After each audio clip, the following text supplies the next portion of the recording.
గురువారం పొద్దుకి జనమంతా టీవీల ముంగట కూసొని తెలంగాణ ముచ్చట ఎందాకొచ్చింది, ఎట్లా చేస్తున్నారు అని గోర్లు లేనోళ్ళు కూడా గోర్లు వరుక్కుంటా ఆత్రం చేసినారు కదా. ఇంతకు తెలంగాణ వచ్చినట్ట పోయినట్ట? లోపటి ఏమైతుంది? పెద్ద పెద్దోళ్ళంతా మీటింగ్ పెట్టుకొని గంట 2 గంటలు అయిపోయాయి. ఎట్లయితుందో ఏమో ఏందో అని నరాలు బిగ్గర పట్టుకొని కళ్ళు కూడా ముయ్యకుండా చూసిండ్రు కదా. ఇంతకు మరి లోపటి ఏమైతుంది ఏంది అసలు మనకి ఎట్లా తెలవాలి? ఒక ఆయననేమో హిందీలో మాట్లాడతాడు, ఒక ఆయననేమో ఇంగ్లీష్లో మాట్లాడతాడు. మరి మన భాషలో ఇవాళ చెప్పాలి. అందుకే మా మల్లన్నకు చెప్పిన మనందరికి చెప్పమని ఈయనుంటుంది. ఇద్దరం విడిపోతే భూమి బద్దలవుతుందా? ఇద్దరం విడిపోతే భూమి బద్దలవుతుందా? అమ్మలు, అక్కలు, అయ్యలు, అన్నలు అందరు నిమ్మలంగా ఉన్నారా? ఆఖరికి ఢిల్లీలు తెలంగాణ మీద సల్లని ముచ్చట్నే చెప్పిండ్రు.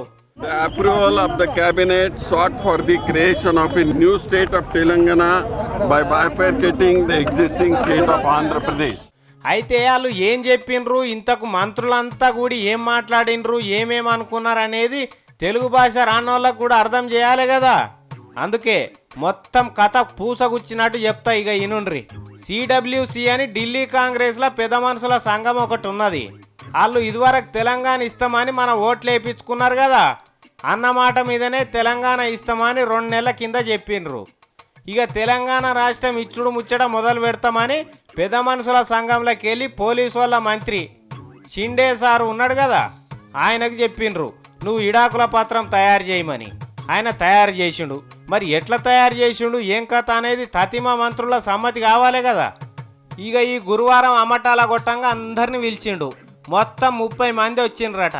మరి అందులో ఏమేం మాట్లాడుకున్నారు, ఇడుపు కాగితంలో ఏమేం రాసిండ్రు అనేది కూడా మీకు తెలవాలి కదా. ఈనుండ్రిగా ఒకటొక్కటి. ఆంధ్రప్రదేశ్ తెలంగాణకు సంసారంలో శృతి కుదురుతలేదు. పెళ్లి కాక ముందుకు తెలంగాణ ఎట్లున్నదో అట్లనే ఇడుపు కాగితం ఇచ్చేయాలి. హైదరాబాద్ ముందుగాల తెలంగాణలోనే ఉండే, ఇప్పుడు కూడా వాళ్ళకే ఉంటుందని మొదలుపెట్టిండ్రట. ఇక ఇడుపు కాగితంలోకి పోతే ముందుగాలనే ఆ కాగితంలో ఏం రాసిండ్రట అంటే తెలంగాణ అనేట ఆమె చాలా రోజులకి వెళ్ళి ఇడుపు కాగితం కావాలంటున్నది. ఎంతమంది నచ్చజెప్పినా ఆంధ్రప్రదేశ్తోని కలిసి సంసారం చేయనని పెట్టింది. చెప్పినా ఇంటలేదు. మరి ఏం సంగతి అని ఇద్దరిని కూడబెట్టి అడిగితే విననప్పుడు ఇంకేం చేస్తాం, ఇడిపోతామని చెప్పిండ్రు. ఇక తప్పేటట్టు లేదని ఈ ఇడాకుల కాగితం తయారు చేసిన అని రాసిండట. జై జై తెలంగాణ జై కొట్టుదాం పాట కై కట్టుదాం, జై జై తెలంగాణ జై కొట్టుదాం పాట కై కట్టుదాం, గెలుపు దారిలో దండెత్తుదాం పోరు జెండెత్తుదాం, గెలుపు దారిలో దండెత్తుదాం పోరు జెండెత్తుదాం, ముసుగులున్న ఇంటి దొంగల గెలుడే తెలంగాణ పోరు బిడ్డలు గెలుసుడే, జై జై తెలంగాణ జై కొట్టుదాం పాట కై కట్టుదాం. అయ్యో మరి ఇట్లా ఎవ్వరి కాళ్ళు ఇడిపోతే ఎట్లనాయో.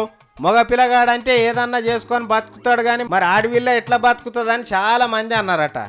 ఇంకా కొంతమంది ఏమో ఇద్దరు కలిసినప్పుడు సంసారం వెళ్ళక ఆడిడ గుంజుకొచ్చి పూట గడుపుకున్నారు.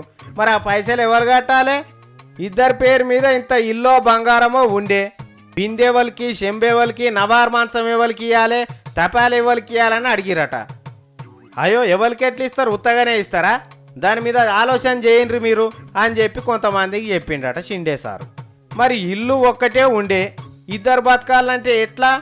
ఆడామైతే ఇప్పుడు కట్టుకున్నాడు కష్టం కాబట్టి మొగాయన్నే కట్టుకోవాలి. ఆయన కట్టుకునేదాకా ఇద్దరు కలిసి ఒక ఇంట్లోనే సంసారం చేయాలి. అయ్యో గదేం కథనయ్యో.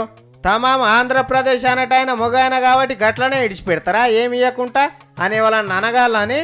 అందుకే పోలవరం చెరువు కట్ట కింద ఇంత పొలం ఇస్తాం చేసుకొని దున్నుకోమని చెప్పిండ్రట.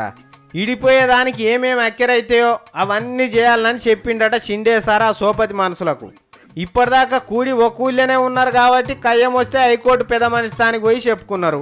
మరి పోయినాక కూడా ఇంటి పక్కోలతోని కయ్యం రాదని వాళ్ళని అంటరా? మరి అప్పుడు న్యాయం చెప్పేటందుకు పెద్ద మనుషులు కావాలి కదా. అందుకే ఆంధ్రప్రదేశ్లో కూడా హైకోర్టు పెట్టేటందుకు అన్ని ఏర్పాట్లు చేయాలని అనుకున్నారట.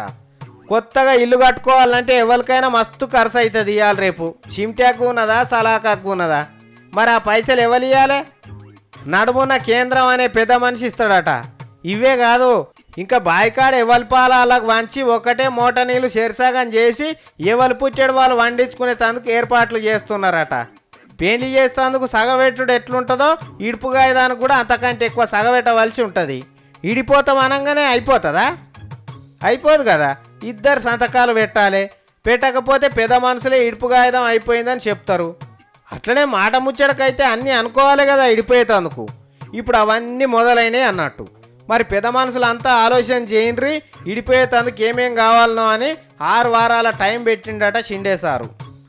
దీనిని అంతా సమ్మతమేనా అంటే అందరూ సప్పట్లు కొట్టిండ్రట. ఓడిచిపోయింది. తెలంగాణకు ఆంధ్రప్రదేశ్కు ఇడాకుల కాగితం తయారైనాయి అన్నట్టు. ఇక ఎవ్వరి యాళ్ళకు వంచి సంతకాలు తీసుకొని ఇడిపోమంటారు. మళ్ళీ ఒక నెలన్నర్థం అయినాక ఈ పెద్ద మనుషులంతా మళ్ళా కూడతారు. కూడిగా అందరు ఒప్పుకున్నట్టే కదా అని పార్లమెంట్లో చెప్తారు. అందరంటే ఇప్పుడు ఎంపీలు ఉన్నారు కదా, గదే Vivek sir, KCR sir, survey Satyanarayana sir, ఇక వీళ్ళందరూ ఉంటారు కదా ఎంపీలు. ఇక పార్లమెంట్లో ఇగో ఇడుపు కాగితం తయారైంది, అందరూ ఒకసారి జై కొట్టురు అనగానే జై అంటారట, ఇడిపోతుందట. ఇక ఈ ముచ్చటాన్ని తోడిచిపోయేందుకు ఈ చలికాలం వస్తున్నది కదా. ఇక ఈ చలికాలం ఒడిచిపోక ముందుకే తెలంగాణ ఆంధ్రప్రదేశ్ రాష్ట్రాలకు ఇడుపు కాగితాలు ఇచ్చేస్తారట. అగో పిల్లగానోళ్ళు మళ్ళేందో అంటున్నారు కదా అని భయపడాల్సిన పని లేదు. ఇడుపు కాగితం ఖాయమైనట్టేనట. ఇంకో 2-3 నెలలు ఓపిక పడితే ఎవ్వలంతలాలు ఉండొచ్చట.